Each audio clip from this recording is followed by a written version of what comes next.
Escucha bien, si donde te están reparando tu crédito no te van a mostrar esto que yo te voy a mostrar aquí, huye. Si te están diciendo que te van a arreglar el crédito en tan solo 30, 60 días, huye, corre, que no es ahí. Mira, este cliente hoy en día solamente tiene 6 cuentas negativas en el mes de octubre, pero este cliente llegó aquí a Basa Cruz, a la compañía de reparación de crédito de nosotros, con 25 cuentas negativas. Algo increíble.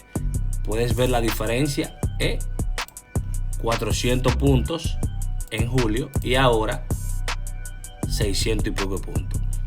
Nosotros este mes le vamos a mostrar al cliente que le subimos 28 puntos en Equifax, 33 puntos en TransUnion y 7 puntos en Experian. En tan solo 4 meses pudimos hacer esto posible y solamente le quedan 6 cuentas negativas en el crédito.